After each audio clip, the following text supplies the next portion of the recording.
Muy buen día, hermanos. Que Dios los bendiga. Me gusta estar aquí para continuar nuestra serie de los atributos de Dios. Estamos conociendo a Dios, lo estamos haciendo a través de las Sagradas Escrituras, primeramente, pero también con buenas herramientas como la hermenéutica y también la teología, que es principalmente nuestra herramienta que estamos utilizando, la cual hemos visto que uno tiene que tener mucho cuidado con lo que uno afirma y con lo que uno niega sobre algo tan delicado que tenemos que tener en mente en cuanto es la esencia y el carácter de Dios. Y hemos visto varios atributos. El último que vimos es la espiritualidad de Dios, y nos tomó 3 estudios, y no dando la impresión de que con 3 estudios es suficiente para entender la espiritualidad de Dios o de cualquier otro atributo.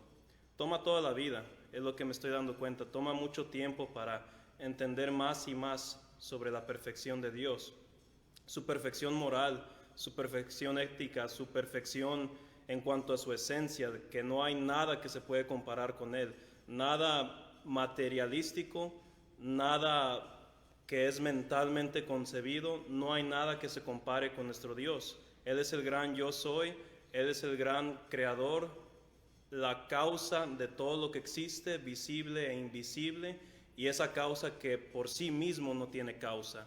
Y ese es nuestro Dios, ese es el Dios el quien adoramos, el Dios que nos ha revelado su existencia a través de las Sagradas Escrituras, a través de su propia creación y a través de su Hijo Jesucristo. Son esas 3 avenidas que, por cierto, sabemos que Dios existe. Una vez más, las Sagradas Escrituras, la creación y Jesucristo. Si no hubiera el diseño que encontramos en el mundo, no supiéramos que existiera un Dios, o por lo menos no habría una concepción de eso. Si no tuviéramos las Sagradas Escrituras, no tuviéramos un concepto más definido sobre quién es este Dios exactamente.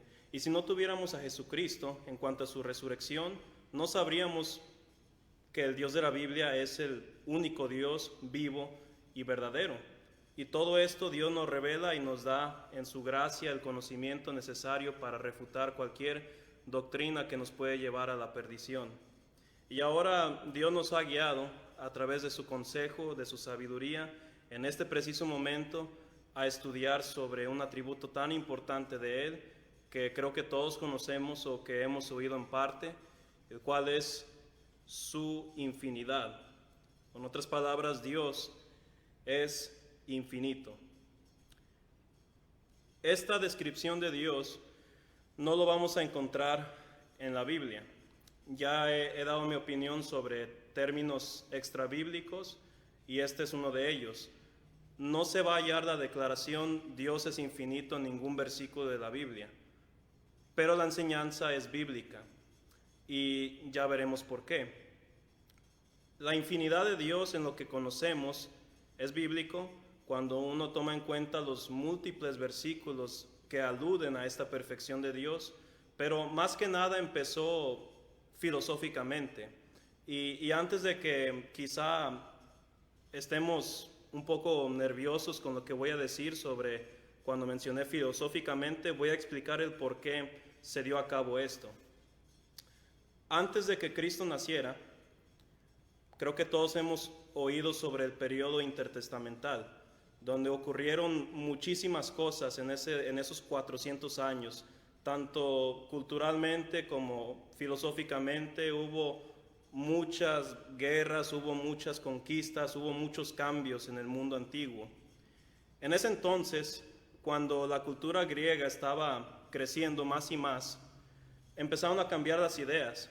Ya no era tanto sobre los dioses lo que ellos decían, ya empezaron a cuestionar ciertas cosas. Los griegos creían que todo lo que existe se dio a cabo por deidades, por múltiples deidades, tanto varoniles como femeninas. Pero luego se empezaron a preguntar, como que eso no tiene sentido, quizá hubo algo, una causa singular que creó todo. Y ahorita van a ver por qué estoy explicando todo esto. Ellos empezaron a decir, tiene que haber un elemento que es la causa de todas las cosas. Quizá es el fuego, Y muchos en ese tiempo antes de Cristo empezaron a argumentar, bueno, el fuego quizás es la primera causa porque el fuego se usa para muchas cosas, el fuego es abundante en la tierra, no podemos hacer nada sin el fuego. Otros pensaban que era el viento, algo intangible, otros pensaban que era la tierra y otros pensaban que era el agua. Entonces, las personas en ese entonces empezaron a razonar filosóficamente y no religiosamente sobre qué era lo que causó la existencia de todas las cosas. Se dio con el tiempo y llegaron ciertas figuras como Platón, que empezó a decir, bueno, es que realmente la causa de todas las cosas no es material, es algo que es más allá de lo material, algo invisible, algo que él llamaba el mundo invisible. Unos años pasaron y llegó alguien que se llama Aristóteles y empezó a decir, tiene que haber algo quien es la causa de todas las cosas, porque sabemos que todo lo que sucede tiene una causa y tiene un efecto. Entonces, si seguimos una cuenta regresiva de todas las cosas, tiene que haber una suprema causa.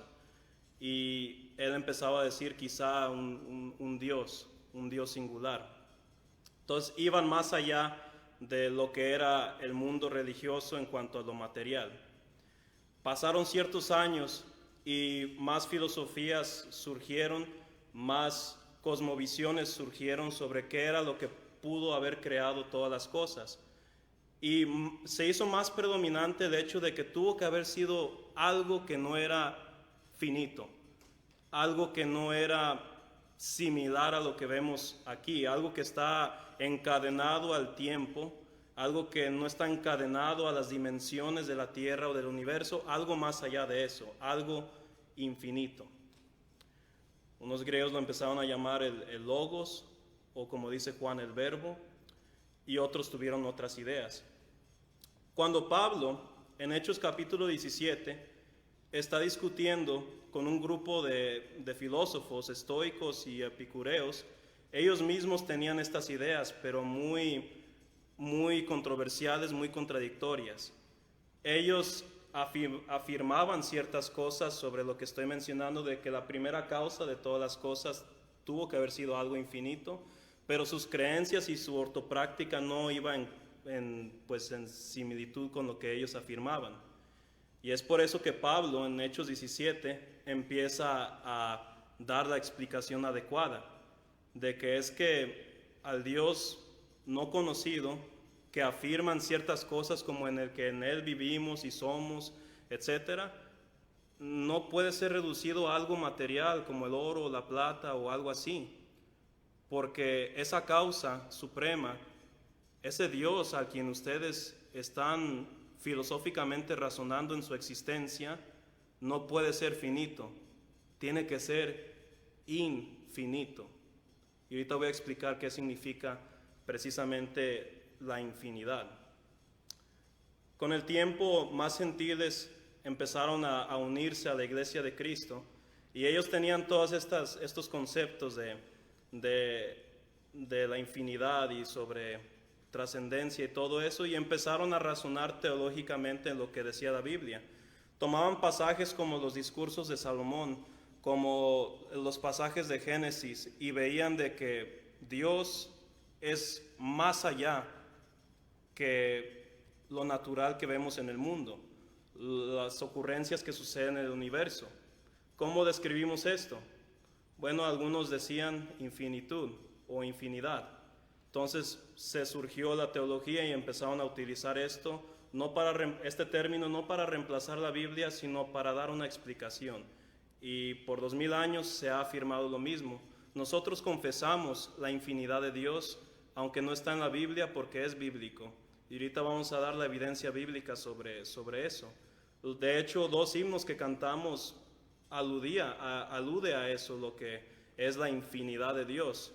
Lo que simplemente significa su grandeza, su trascendencia, su supremacía sobre todas las cosas, su preeminencia, todo sinónimo, toda palabra que sea referente a eso y que sea opuesto a la naturaleza y a cómo es el universo, nuestros cuerpos y el mundo actual.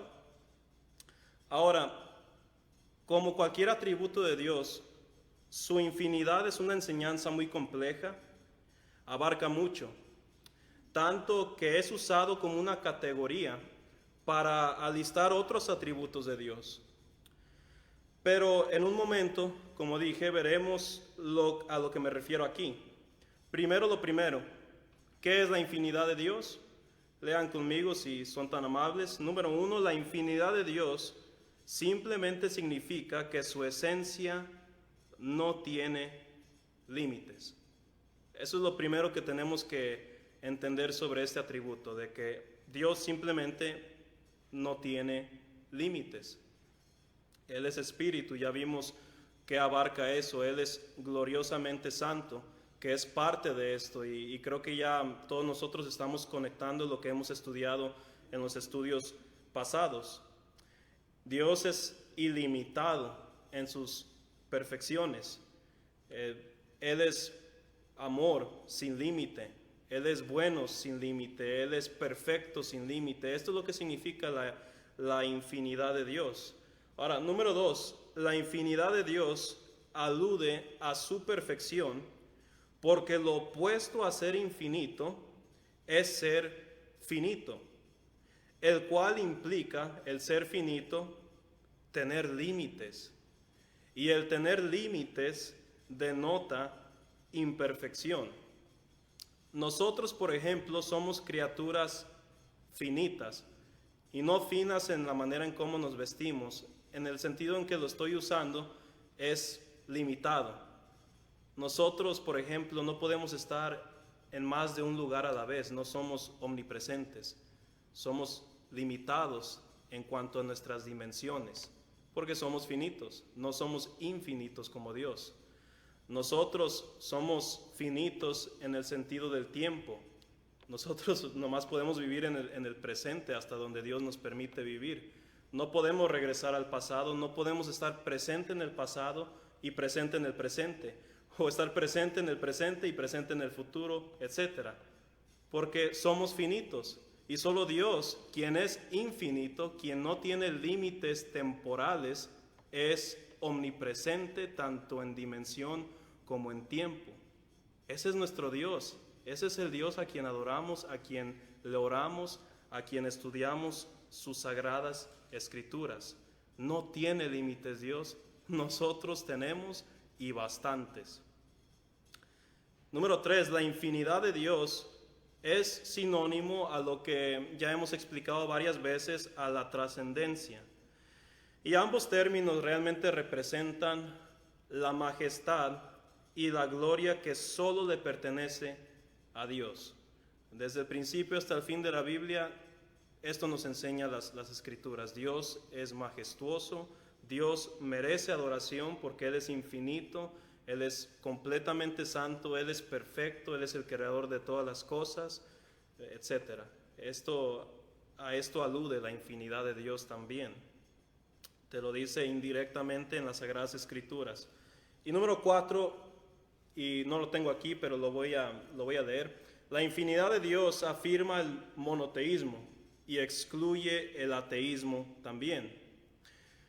Afirma el monoteísmo porque, y eso se refiere a que existe un Dios, a que creemos que existe un Dios, porque filosóficamente hablando, la infinidad solo puede ser poseída por un ser perfecto y por nadie ni nada más. Y excluye el ateísmo también, porque producir algo finito como el ser humano o el universo, se requiere un ser infinito, quien es superior y lo opuesto, ontológicamente hablando, de la creación o el universo material. Esto no voy a entrar tanto a fondo en el estudio, pero solamente lo quise mencionar para pues algo interesante que se presta en las evidencias cristianas o en la apologética. Pero bueno, veamos lo que realmente va a fundar nuestro estudio aquí, la evidencia bíblica. Eso siempre va a ser lo más importante en cualquier estudio. ¿Cómo sabemos que Dios es infinito, o a lo que me estoy refiriendo aquí? Porque la Biblia nos enseña. Y la evidencia bíblica de la naturaleza infinita de Dios es abundante, porque hay varios factores entrelazados con este atributo. Tales incluyen, por ejemplo, la perfección de Dios. Si me acompañan, Job capítulo 11, versículos 7 al 10. Job 11, 7 al 10.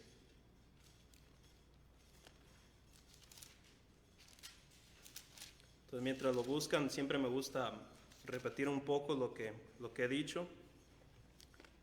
No porque no confío que recuerden, lo hago por mí también.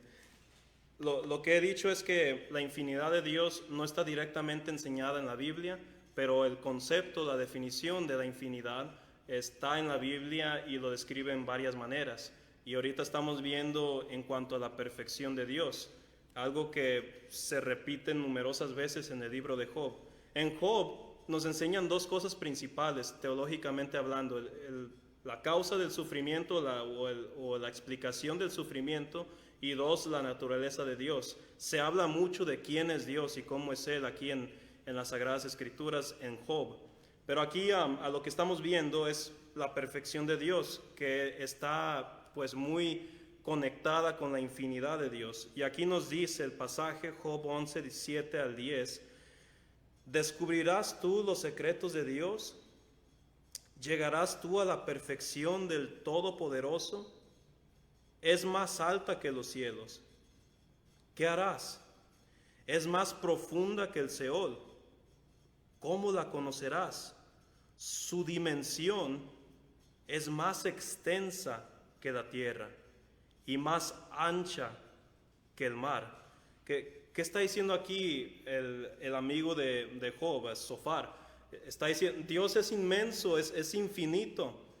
No hay nada que pueda contenerlo en cuanto a referencia del espacio o de las dimensiones. En cuanto a su entendimiento, los secretos de Dios, ¿qué está diciendo? Dios no tiene límites en su conocimiento, en su sabiduría.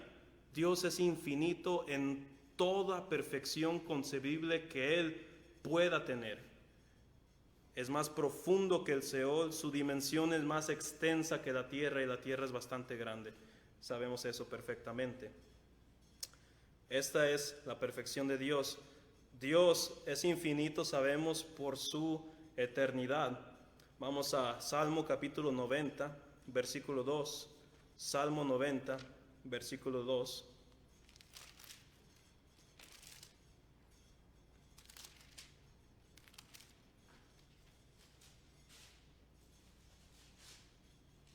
Algo muy similar de lo que leímos en Job.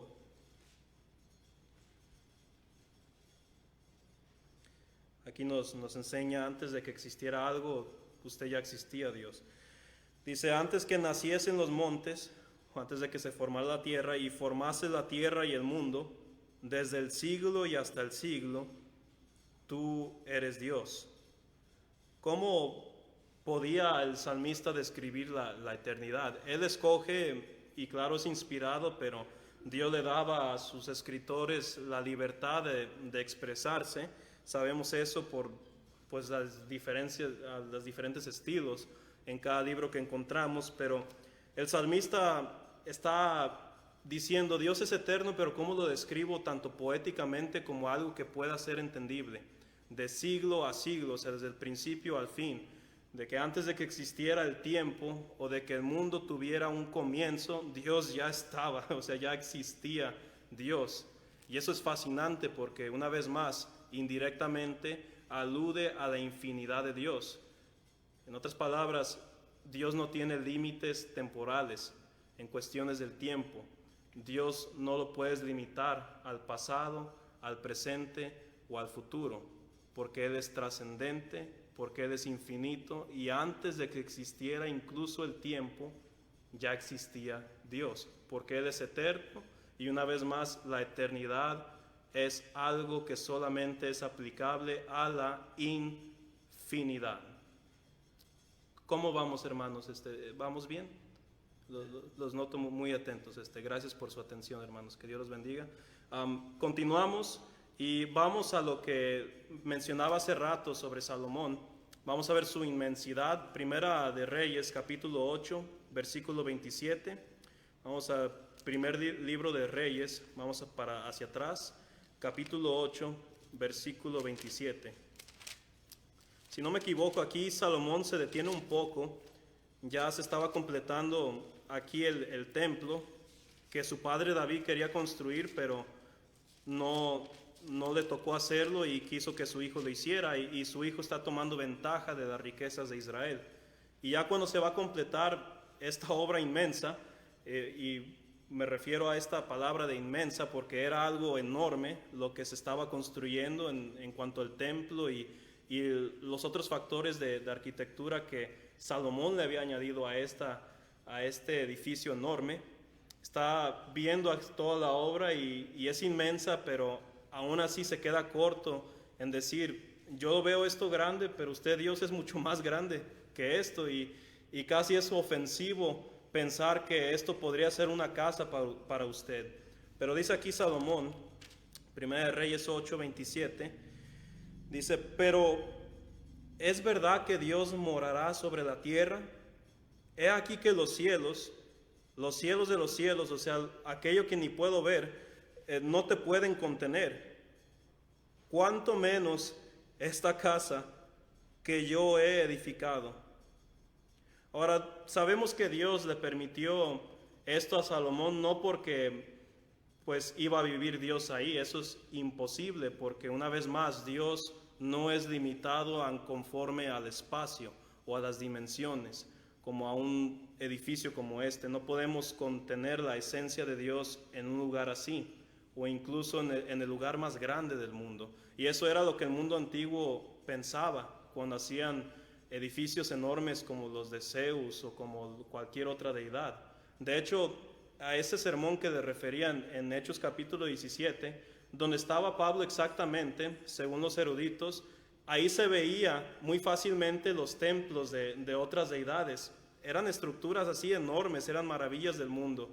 Y Pablo les estaba diciendo en su cara, el Dios infinito, trascendente, que ustedes mismos filosóficamente razonan en su existencia, aún esas casas no son suficientes para Él, porque Él es infinito. Y aquí Salomón está diciendo lo mismo.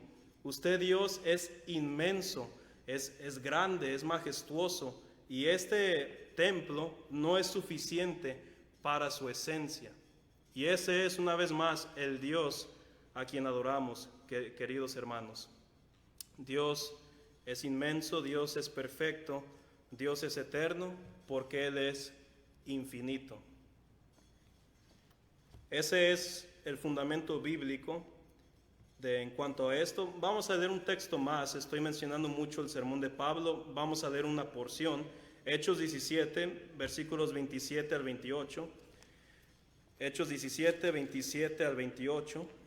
Y ahorita después de esto, vamos a ver lo que no significa la infinidad de Dios. Ahorita ya estamos explicando lo que sí significa, y después de leer esto vamos a ver lo que no significa. Quizá algunas cosas que tenemos en mente en cuanto a este atributo. Pero primero Hechos 17, 27 al 28, dice así: para que busquen a Dios, si en alguna manera palpando puedan hallarle, aunque ciertamente no está lejos de cada uno de nosotros, porque en Él vivimos y nos movemos y somos, como algunos de vuestros propios poetas también han dicho, porque el linaje suyo somos. Pablo está diciendo que cualquier persona en cualquier lugar del mundo puede tener comunión con Dios, puede conocerlo. Y eso era algo que era inconcebible en el mundo antiguo. De hecho, esto era lo que hacía el llamado de Abraham tan único en el mundo antiguo. Antes, sabemos muy bien en las religiones politeístas de la antigüedad, ellos creían que las divinidades solamente se podían encontrar en un solo lugar, de que si querían tener comunión con una cierta deidad tenían que ir específicamente a un lugar y solamente ahí. Y Dios, en contraste, llama a Abraham y le dice, vete de la tierra de tus padres, y pues lo manda a varios lugares y Dios está ahí. Y ahí indirectamente le está enseñando a Abraham de que él no está limitado en cuanto a dónde puede tener comunión con él. en donde puede comunicarse con Él. Lo que también Cristo enseña en Juan capítulo 4, 24, donde no tenías que ir a un cierto monte para conocer a Dios, y creer eso sería un insulto a Dios, porque Dios no se le puede confinar a ningún lugar, ningún espacio, porque Él es infinito. Y Pablo aquí es lo que alude aquí en Hechos capítulo 17. Antes de que se nos acabe el tiempo, como prometí, lo que no significa la infinidad de Dios. Lo que no significa. Ahora, número 1, la infinidad de Dios no es equivalente a algo que se conoce como el panteísmo. El panteísmo asocia a Dios con el universo. Los panteístas creen que la esencia de Dios es parte de o es literalmente el universo.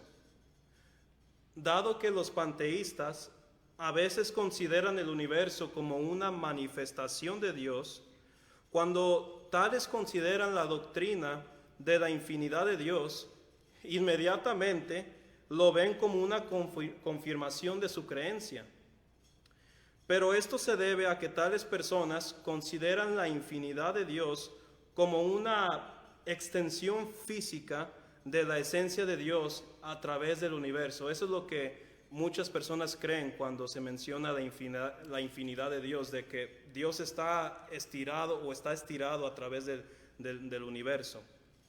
Tal como si la esencia divina estuviera encadenada en la creación y se esparciera por toda la creación como si fuera crema de cacahuate en una rebanada de pan. Es lo que muchos creen cuando se afirma la infinidad de Dios. Pero este no es el caso. Los textos que hemos leído de la Biblia no nos permiten pensar así. Dios es tanto inmanente en que está con nosotros, que está presente en la creación y activo y personal. Es inmanente como también trascendente porque Él es infinito. La doctrina de la infinidad de Dios no intenta limitar el ser de Dios en decir que la esencia de Dios se estira a través del universo o de tal manera que Dios viene siendo el universo mismo. Eso no es lo que la Biblia enseña. La infinidad de Dios en cuanto a las dimensiones del universo solo notan su omnipresencia e inmensidad, pero en ninguna manera la Biblia nos enseña que sean iguales, que el universo y Dios sean la misma cosa o la misma esencia. La Biblia no nos enseña eso, y a eso no me estoy refiriendo cuando enseño sobre la infinidad de Dios. Y esto nos lleva a un punto similar. Punto número 2. La infinidad de Dios no es como la naturaleza del universo. En este punto quiero representar la opinión honesta de muchos que consideran lo siguiente. Se ha dicho que el universo es infinito y por lo tanto no se le puede asignar la misma descripción a Dios, porque Dios es creador del universo. Entonces se dice muchas veces el universo es infinito. Entonces si se dice esto de Dios, del universo, ¿por qué se va a decir lo mismo de Dios? Entonces algunos se oponen con buenas intenciones a cuando se afirma lo que estoy enseñando aquí. Pero déjenles digo que el universo no es infinito. El universo no es infinito. La verdadera infinidad solo le pertenece a Dios. Aunque el universo es inmenso, sigue siendo lo opuesto de la infinidad. Es finito el universo. El universo es finito porque no ha existido, por ejemplo, eternamente. La Biblia y la ciencia te enseña que el universo tuvo un comienzo y que tendrá un fin. Y un comienzo y un fin no es algo que le pertenece a la infinidad. Por lo tanto, el universo no es infinito en el sentido que estamos hablando aquí. Ciertamente el universo tuvo un principio. Además, el universo tiene sus límites. y tendrá, como dije, su fin. Verdadera infinidad implica eternidad, trascendencia e inmensidad, las cualidades que, por cierto, solamente Dios, el Dios de la Biblia, tiene. Entonces la infinidad de Dios no es como la naturaleza del universo. Y un último punto para finalizar nuestro estudio. La infinidad de Dios no significa que Él es impersonal, de que Dios esté ausente de características personales, como el sentir emociones, o como el sentir amor o ira, o tener un concepto de justicia.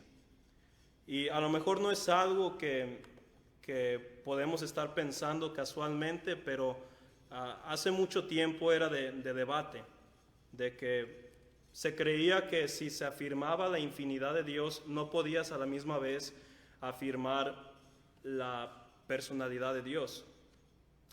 Y la razón del por qué muchos creían esto era lo siguiente. Tales personas decían, la infinidad de Dios enseña muchas cosas como trascendencia y como inmutabilidad. Y si ustedes recuerdan, la inmutabilidad de Dios significa de que Dios no pasa por cambios, de que Dios es Dios, pasado, presente, futuro. Y dicen, si Dios es todo eso, no puede ser personal, porque toda cualidad personal está sujeto a cambio. Y lo vemos en la experiencia ordinaria del ser humano, en que uno cambia sus emociones constantemente, de que uno puede ser tanto feliz un momento y luego triste en el siguiente, y eso se considera como cambios, y eso luego lo aplican hacia teológicamente a la naturaleza de Dios, y dicen, es que lo personal siempre está sujeto a cambio, es algo finito, y si Dios es infinito e inmutable, no puede ser personal. Pero esto no es el caso. Ciertamente las deidades, por ejemplo, del mundo antiguo no podían ser ambos. Tenían sus límites y eran personales o eran infinitos. Pero el Dios de la Biblia es infinito, como también lo es personal. Y ya hemos hablado sobre lo que encapsula la inmutabilidad de Dios y lo que debemos de evitar cuando aprendemos de esa enseñanza, y lo que debemos afirmar en cuanto a ese atributo también. Pero aquí la respuesta es simple. Dios, como es perfecto, es capaz de ser tanto infinito como también personal. Y si Dios no fuera personal, mucho de lo que nos enseña la Biblia no tendría sentido. No hubiera un evangelio, para empezar, porque para que existiera un evangelio se requiere que Dios sea amor, de que Dios tenga justicia, de que Dios sea santo, y para que existiera tal evangelio también requiere infinidad de Dios, de que Dios desde la antigüedad, desde la eternidad pasada, planeó un plan de redención para el ser humano. Dios es infinito y Dios es personal, porque la Biblia nos lo enseña. Y hermanos, eso ha constituido la introducción a este atributo de Dios. Vamos a terminar un poco más temprano porque considero que se dijo mucho en esta noche, pero muchas gracias por su atención. La siguiente semana, si Dios nos permite, vamos a continuar estudiando sobre lo que ahora encapsula la infinidad de Dios. Y en eso voy a hablar sobre otros atributos, específicamente sobre su omnipresencia, sobre su eternidad, sobre su omnisciencia y sobre su omnipotencia. Pero eso será tanto el contenido como la explicación hasta la siguiente semana. Una vez más, gracias por su atención. Que Dios los bendiga, y voy a dejar el lugar al hermano Alfonso para que nos concluya con una oración. Que Dios los bendiga.